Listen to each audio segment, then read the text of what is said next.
Eu sou o professor Jorge Miguel, sou procurador-chefe da autarquia do Departamento Aeroviário do Estado de São Paulo, uma autarquia ligada à Secretaria dos Transportes do Estado.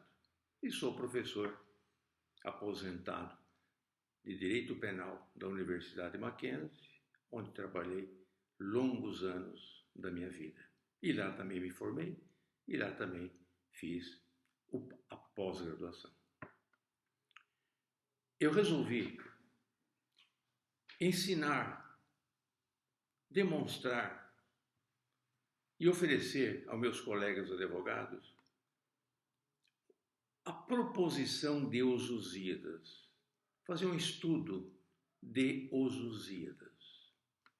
E isso com a finalidade também de dar algumas pequenas informações ao advogado quando ele está fazendo sua petição, requerendo ou propondo.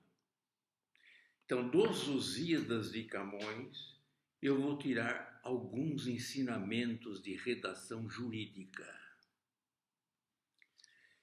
Vocês estão lendo aí comigo a proposição de Os Lusíadas.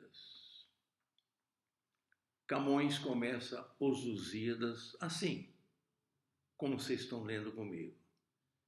As armas e os barões assinalados, que da ocidental praia lusitana, por mares nunca dantes navegados, passaram ainda além da Taprobana, em perigos e guerras esforçados, mais do que prometia a força humana, e entre gente remota edificaram novo reino que tanto sublimaram.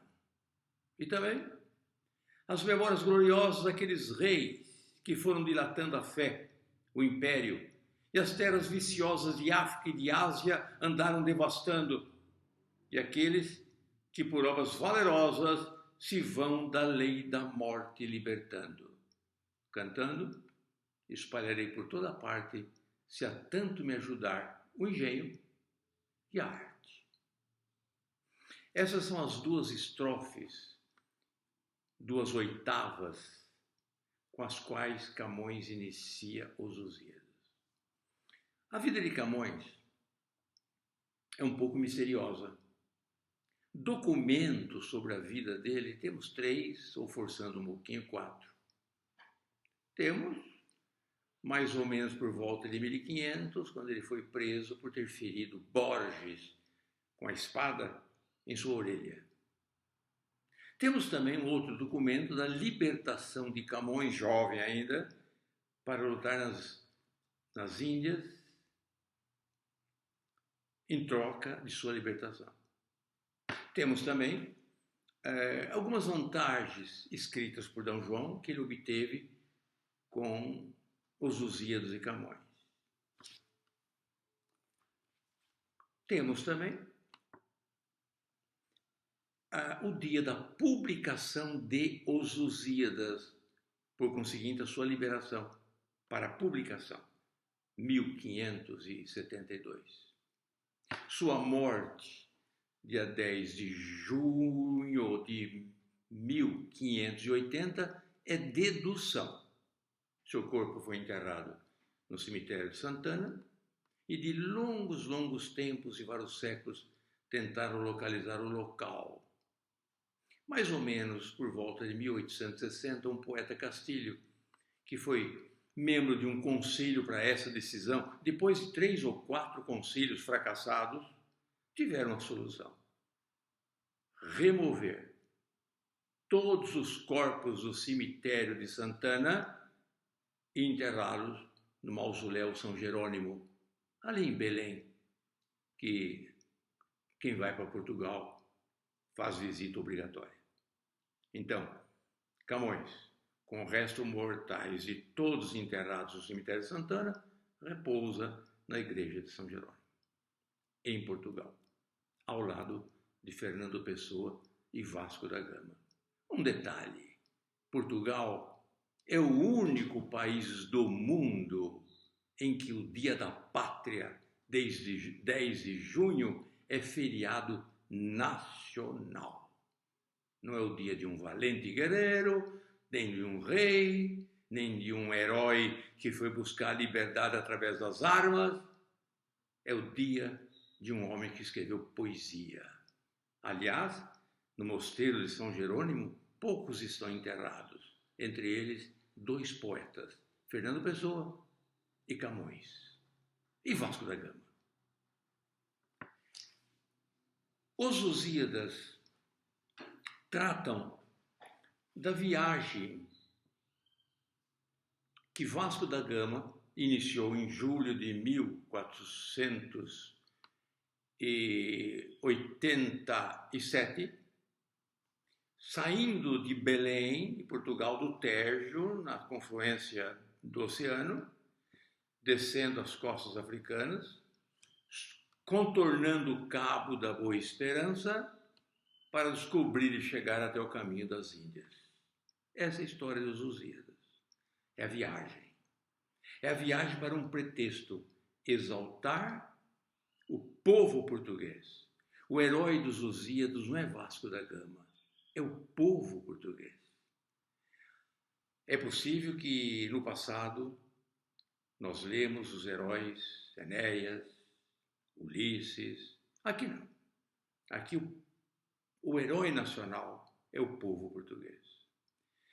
Então, sua saída do Tejo, na confluência com o oceano, desce às costas africanas, contorna o caminho das Índias, para em Melinde, mais ou menos ali perto de Moçambique, e se dirige às Índias. É este o assunto. É lógico que nessa viagem vão acontecer várias coisas. Vasco da Gama em Melinde conta para o rei de Melinde toda a história de Portugal. Praticamente até a metade dos Lusíadas é Vasco da Gama falando ao rei de Melinde sobre a história de Portugal. E aí a história dos reis, a Inês de Castro, a famosíssima Maria, todas as lutas portuguesas de libertação é até a metade dos Lusíadas. A outra parte é a chegada às Índias, às Ilhas dos Amores no retorno, como prêmio pelas conquistas realizadas.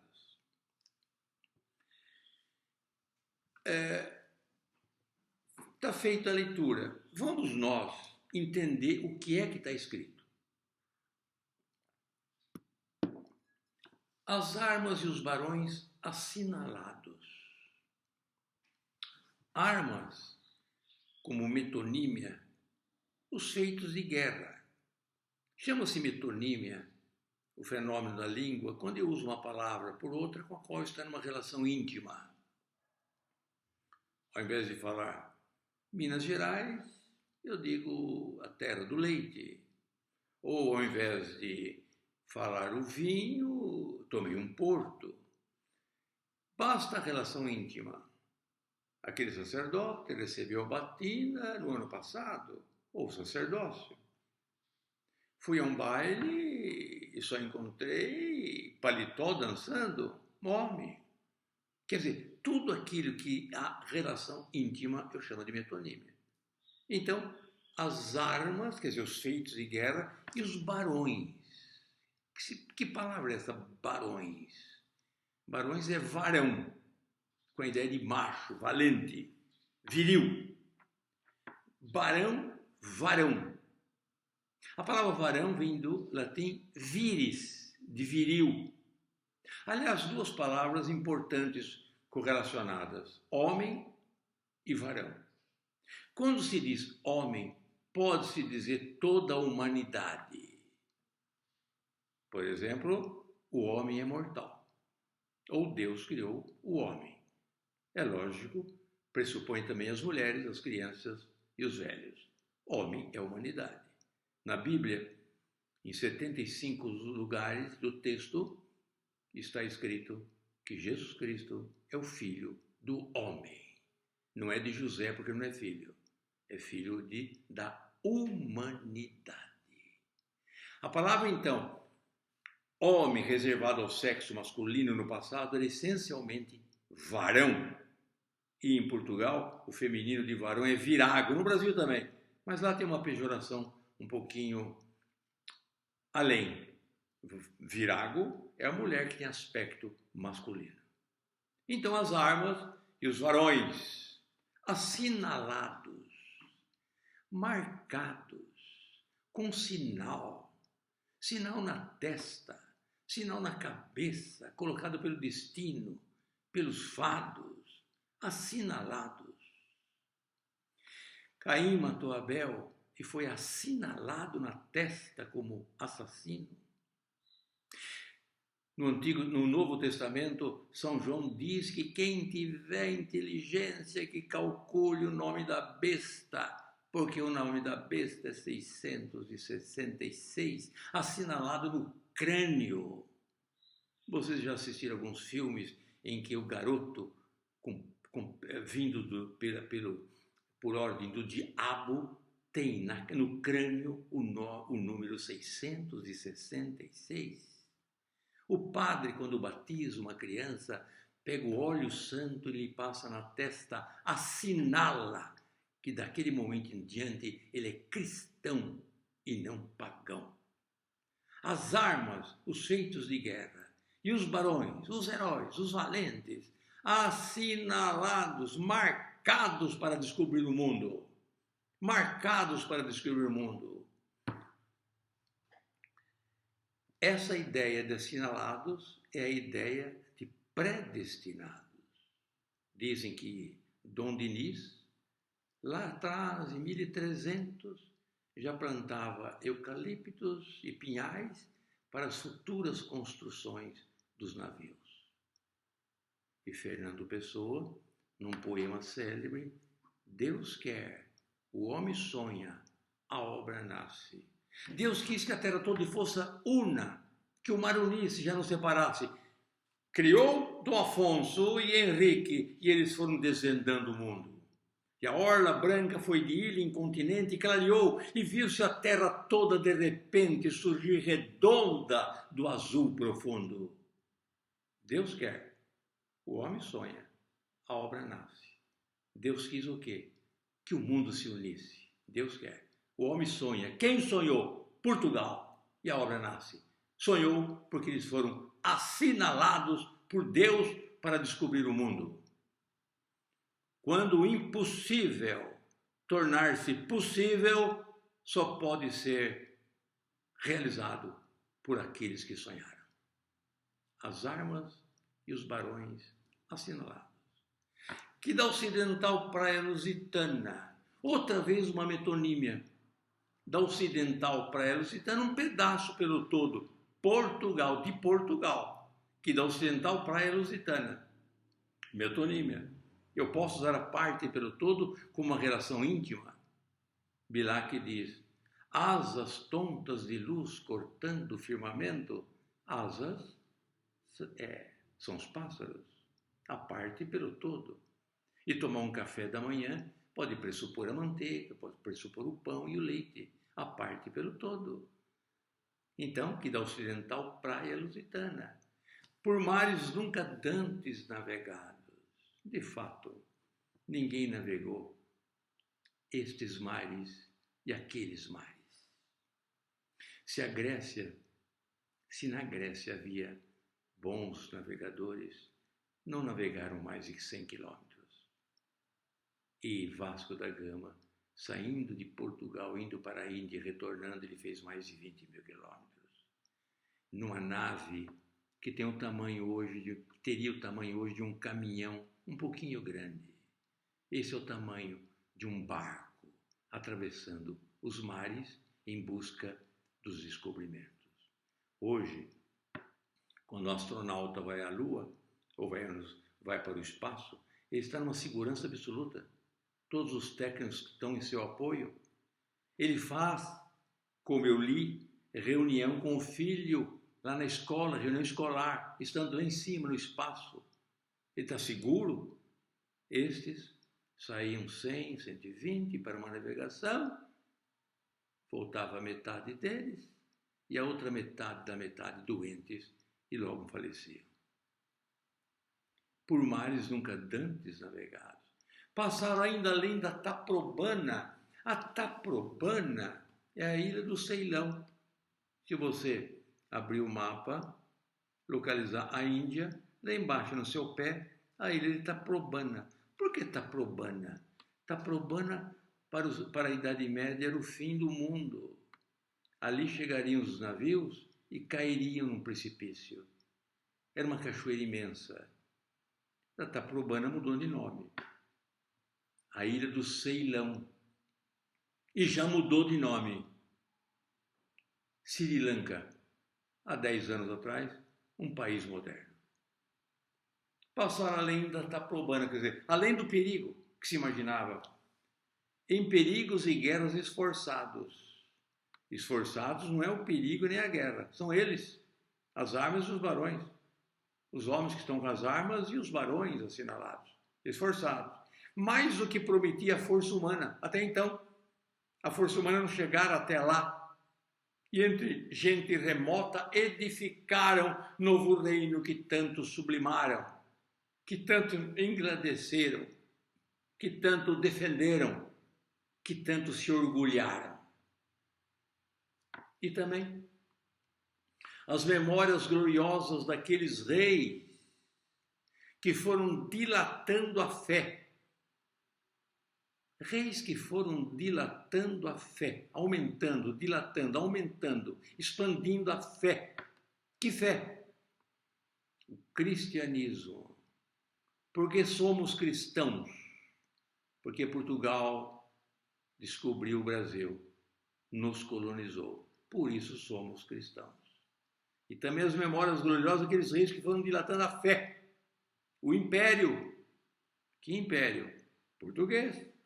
Na Índia, no Japão, na China, na África, na América. Foram dilatando a fé e as terras viciosas de África e Ásia andaram devastando. Terras viciosas de África e de Ásia. Viciosas.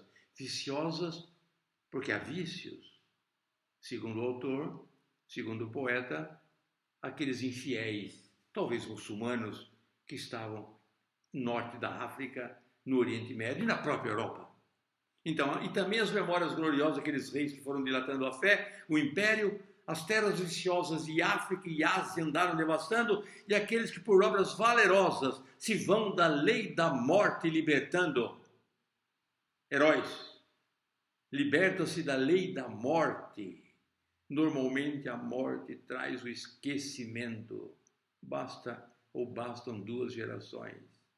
Eles vão se livrando da lei da morte e não serão esquecidos nunca.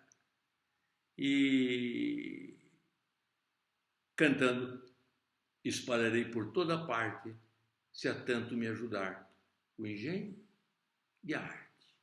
O engenho, a arquitetura de construir, e a arte, a beleza do verso. Se a tanto me ajudar esses 2 elementos, eu cantarei isso que eu estou dizendo. Vamos, mais ou menos, colocar o texto numa ordem melhor, para você entender melhor. Observa lá embaixo, penúltimo verso. Espalharei por toda parte, eu espalharei por toda parte as armas dos barões assinalados, que da ocidental para a lusitana, por mares, etc. E também as memórias gloriosas daqueles reis que foram dilatando a fé, o império, as terras viciosas. É isso que eu vou espalhar por toda parte. Isso numa condição, se me ajudar o engenho e a arte. E de uma maneira, cantando, que são os versos. Nessa estrofe, em ambas essas estrofes, estão todos os planos dos Lusíadas. O plano da viagem. O que ele vai escrever, importante isso, para depois eu falar, o que pode me ajudar numa redação jurídica? Vamos lá, chegaremos lá. Observe, o plano da viagem que ele faz na obra inteira já está aí. A viagem já está aí. Observa?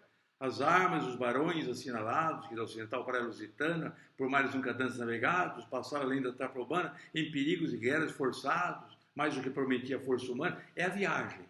E da viagem ele vai falar em toda a obra.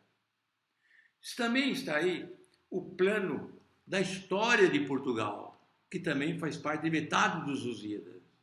E também as memórias gloriosas daqueles reis que foram dilatando a fé, o império, as terras viciosas de África e de Ásia. E também está aí o heroísmo, que é a característica fundamental do texto.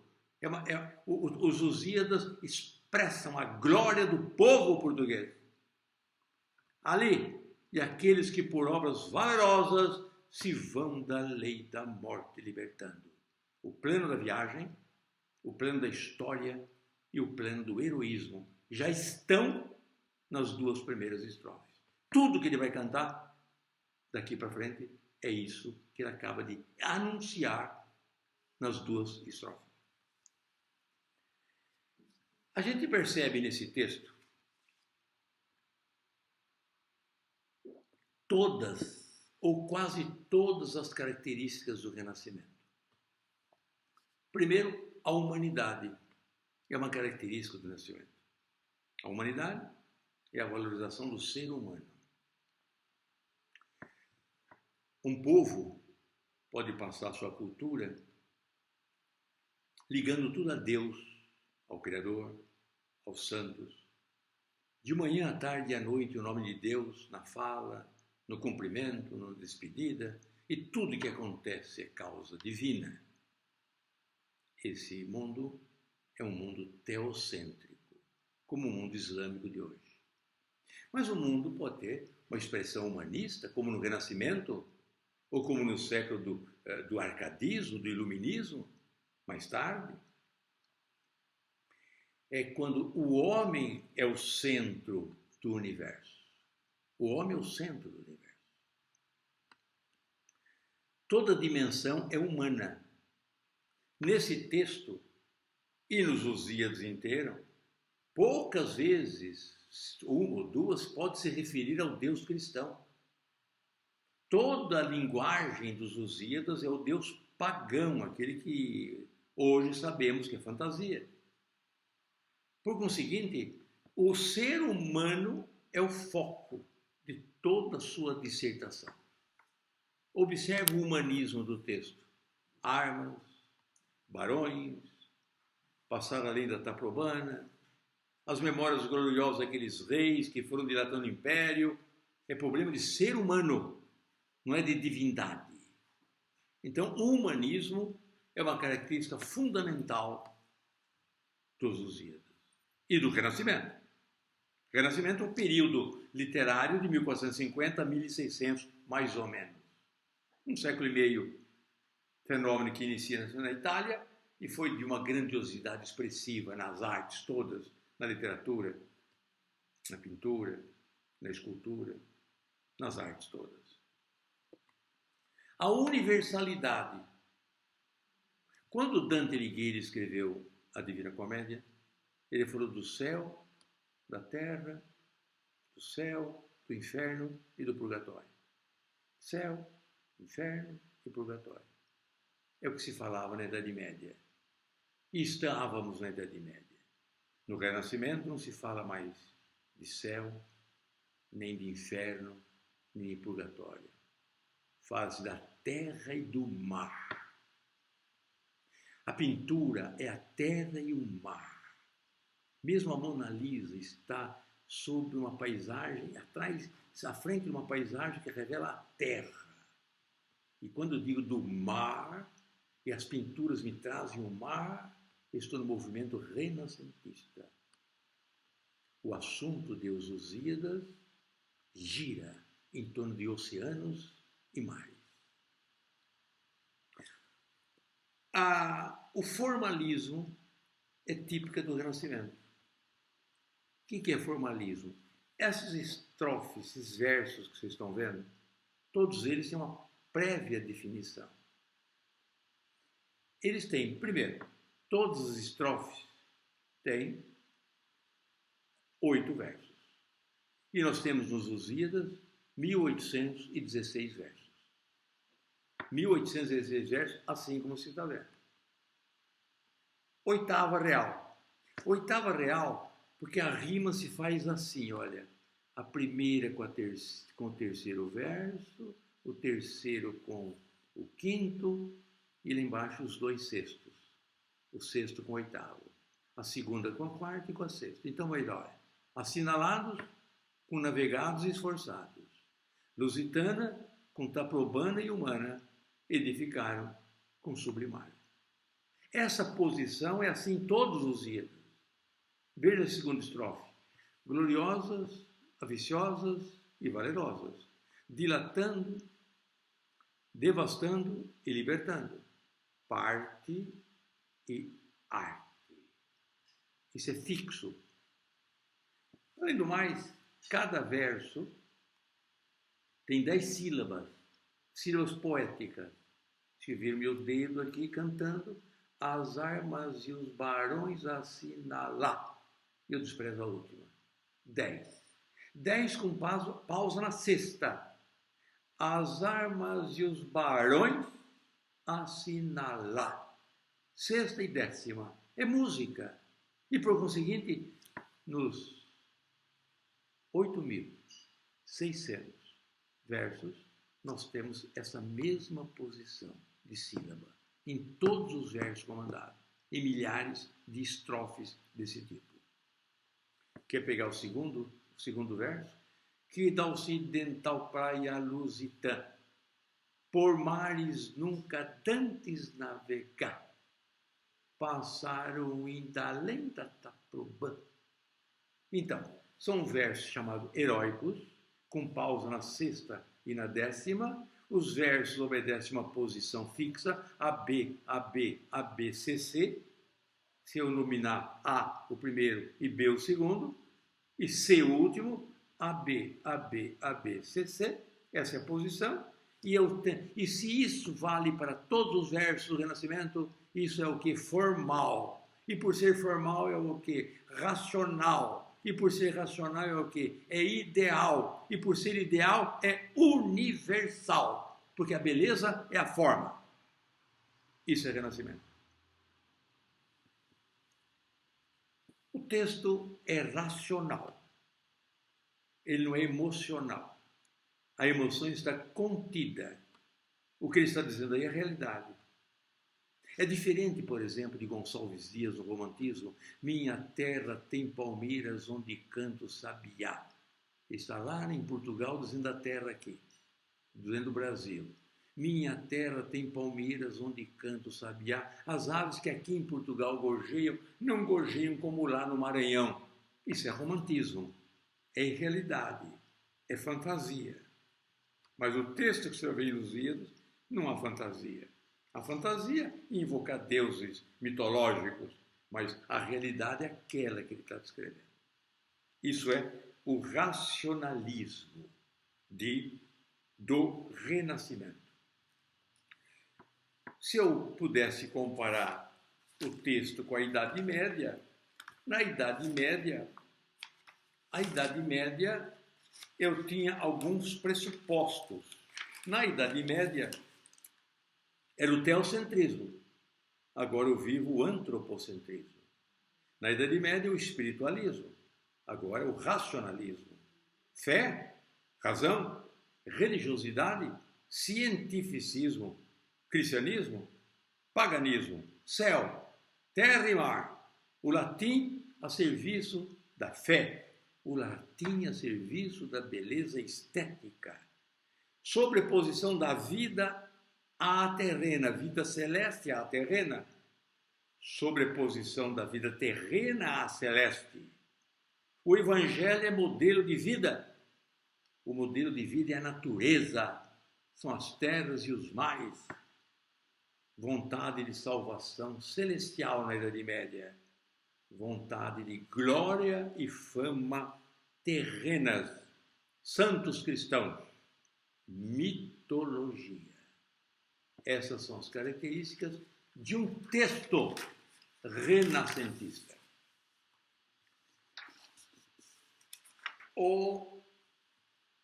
Permita fazer uma pequena análise sintática desse texto, só por uma razão. Um professor que faz um prefácio dos livros de Padre Vieira, que foi editado agora, todos os sermões pela editora, pela Santa Casa de Lisboa e pela Casa de Moeda de Lisboa, são 30 volumes, magníficos. Ele faz um prefácio e diz o seguinte, ele brincando, eu dou um doce a quem me retirar a oração principal de Os Lusíadas, da primeira e segunda estrofe, diz o professor. Ele foi ministro da Saúde de Portugal, dá aula na Universidade do Porto. Vamos ganhar o doce. Oração principal do texto. Vamos ganhar o doce. Espalharei por toda parte as armas e os barões assinalados e também as memórias gloriosas daqueles reis e aqueles... Está aí a oração principal. Cada termo desse é um adjetivo. Espalharei por toda parte as armas dos barões assinalados, e esses barões assinalados vêm com adjetivação, que da ocidental praia lusitana por mares nunca antes navegados, passar além da Taprobana, em perigos e guerras forçadas, mais do que prometia a força humana, de gente remota edificar o novo reino, etc. E também as memórias gloriosas daqueles reis, também tem uma adjetivação. Que reis são esses? Que foram dilatando a fé, o império, as terras viciosas de África e de Ásia, andaram devastando. E aqueles também tem uma adjetivação, que por obras valerosas se vão da lei da morte e libertar.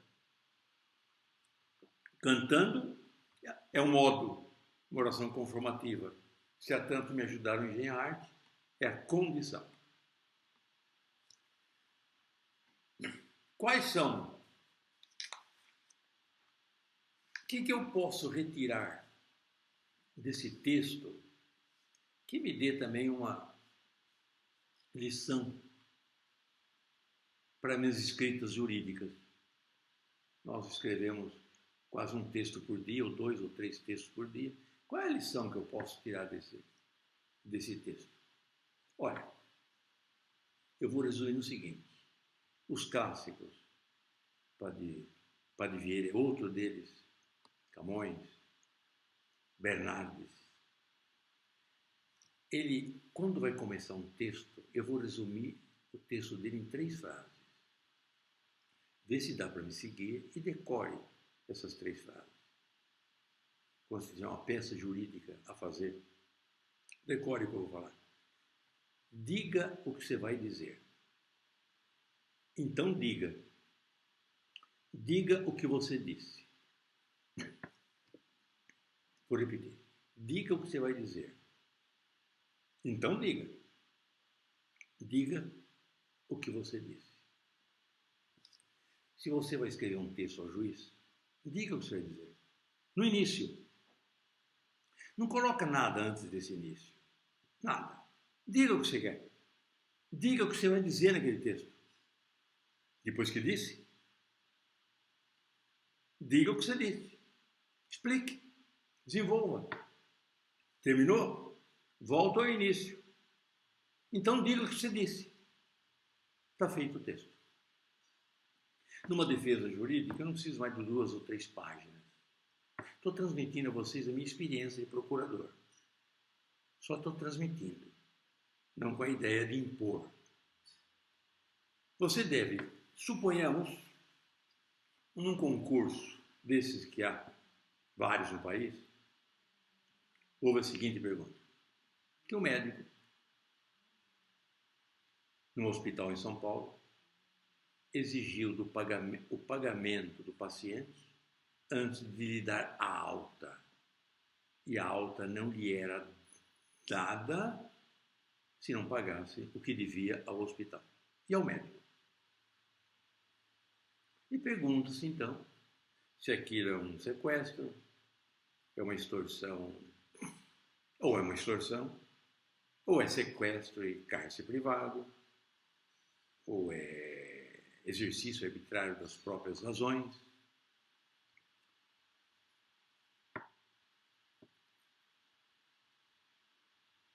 depois, depois de assinalar a resposta, era preciso justificar. Então, se eu for fazer uma dissertação sobre esse caso, ou defender este médico na justiça, eu começo dizendo o seguinte: se o promotor o denunciou por sequestro e cárcere privado, é melhor dizer exercício arbitrário das próprias razões. Então diga de pronto: o cliente não praticou crime de sequestro e cárcere privado. Se praticou alguma coisa ilegal, foi exercício arbitrário das próprias razões. Não aceito. Aí você desenvolva. Então, diga o que você vai dizer, já disse. Então diga. Você vai desenvolver. Fecha. Diga o que você disse. Esse é um texto legal. Quando você for responder uma questão lá no concurso que você vai prestar, e é um problema a ser resolvido, diga o que você vai dizer, de cara, de pronto. Depois explica. E depois volta ao texto inicial e confirma aquilo que você disse. É um silogismo. É um verdadeiro silogismo. Anuncia, desenvolve o anúncio e conclui, porque você tem razão na sua argumentação. O que Camões está fazendo aqui? Ele vai escrever uma obra imensa, de 10 cantos, com mais de 8.000 versos. E ele, em 2 estrofes, ele resume a obra toda que ele vai cantar. É isso que eu vou cantar. Estou anunciando, estou dizendo que é isso que eu vou falar. Cantando espalharei por toda parte isso que você está lendo. E isto que você está lendo é o assunto de todos os dias, da sua viagem e da sua história. Quer ver um poema de Camões que ele faz a mesma coisa em vários, e muitos, dos 400, quase na metade. Um soneto. Ele vai desenhar para você sua namorada. Ele tem uma namorada, chamada Ana Tércia. Não vou chamar de namorada. Seu amor, sua paixão. Ele vai descrever sua namorada. Então, usando essa técnica que eu estou dizendo, diga o que você vai dizer. Ele vai falar que a natureza fez uma mulher muito bonita e usou de recursos naturais para construí-la, para formá-la, edificar. Depois, ele explica esse desenvolvimento que ele disse. E, finalmente, ele volta ao início para concluir. Então, primeiro, ele fala que a namorada foi feita pela natureza, com os elementos da natureza. Natureza e não Deus. Nós estamos no paganismo, nós estamos no renascimento. De quantas graças tinha, a natureza fez um belo e riquíssimo tesouro. E com rubis e rosas, neve e ouro, formou sublime e angélica beleza. Pôs na boca os rubis, e na pureza do belo rosto as rosas, por queimou. No cabelo, o valor do metal louro, no peito a neve em que a alma tem acesa. Mas os olhos mostrou quanto podia, e fez eles um sol, onde se apura a luz mais clara, que é do claro dia. Enfim, senhora, em vossa compostura, a natureza chegou a caprichar no quanto podia, em ouro, rosas, rubis, neve e luz pura. Nesse soneto, você percebeu que diga o que você vai dizer. Eu vou dizer que minha namorada foi feita com elementos da natureza. Então diga. Ele falou onde está o ouro, onde está a neve, onde está a luz do sol, onde está os brilhos da natureza no corpo dela. E finalmente ele volta e fala, viu como a natureza caprichou em tudo, na criação desse meu amor? Diga o que você vai dizer na justiça. Diga o que você vai falar. Então diga. Aí você diz o que você disse. Na exposição oral no tribunal, que nós temos só 15 minutos para falar, apenas 15 minutos, não esbanje os 15 minutos. Não saia do assunto. Diga o que você vai dizer. O Tribunal de São Paulo não tem competência para julgar esse caso. Quem deve julgar esse caso é o Tribunal de Taubaté. É minha tese, vou demonstrar. Demonstre e retome. Se Taubaté é o tribunal competente para julgar, A sentença judicial de São Paulo é nula de pleno direito. Pronto. Diga o que você vai dizer. Então diga. Depois diga o que você disse. Camões, eu falei que uma das características do humanismo, do Renascimento, é o humanismo. E ninguém foi tão humanista, né, como Camões. Hoje, com toda essa história de doença, se fala em utilitarismo, em humanismo, o que deve prevalecer. Prevalece a economia, ou prevalece o homem, essa luta de interesses entre uma coisa e outra. Vamos buscar os valores econômicos em detrimento à vida humana, ou preserva-se totalmente, sem nenhum raciocínio diferente, a vida humana em detrimento ao crescimento econômico? Utilitário ou humanista? Camões tem um texto nos Lusíadas que merece ser dito.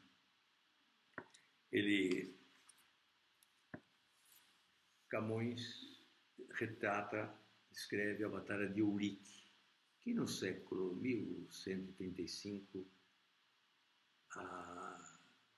o primeiro rei de Portugal, Afonso, trava contra os mouros invasores, que nasce ali o território português, o Estado português. O Império Português começa ali, após a Batalha de Ourique. Diz a lenda que enquanto Afonso Henrique está se preparando para a batalha, era uma madrugada, Jesus Cristo aparece para ele na cruz e entra em seus aposentos para animá-lo. É uma festa, afinal de contas, é uma luta cristã contra mouros, contra muçulmanos. E por conseguinte, Cristo, na sua pessoa, invade o aposento de Afonso para lhe dar prestígio. Ele vai responder ao seguinte: estou ocupado, estou me preparando para a guerra. Vai aparecer para eles, para os muçulmanos que não acreditam. Estou ocupado, não tenho tempo. Quer dizer, essa ideia sutil de fantasia que Camões põe é uma ideia humanista. As estrelas do polo já apartavam, quando na cruz o filho de Maria, amostrando-se a Afonso, o animava. Ele, adorando quem lhe aparecia na fé, todo inflamado, assim gritava: aos infiéis, Senhor, aos infiéis, e não a mim, que creio o que podeis. No início, Camões disse o que vai dizer. Desenvolve os Lusíadas inteiro, dizendo tudo aquilo que ele disse que ia dizer. E conclui voltando para a grandiosidade de Portugal a valorizar o seu povo. Camões demorou certamente 12 a 15 anos para escrever os Lusíadas. No início, ainda estávamos na glória. No final, enquanto ele está escrevendo, já é a Santa Inquisição, 15 mil mortos na fogueira, fora aqueles que morreram no cárcere sem julgamento. Portugal cai na mão da Espanha em 1580. Camões, numa carta a um amigo, diz: não satisfeitos de voltar para morrer na pátria, morro com ela. Ele termina os Lusíadas ainda valorizando o seu povo, mas um pouco decepcionado. E o epílogo desse fim começa assim: não mais musa, não mais que a lira tenho destemperada e a voz enfraquecida, e não do canto, mas de ver que venho cantar a gente surda e endurecida. O favor com que mais se aumenta o engenho não nos dá a pátria não, que está metida no gosto da cobiça e na rudeza de uma austera, apagada e vil tristeza. Eu espero que eu contribua um pouquinho para o seu conhecimento. Muito obrigado.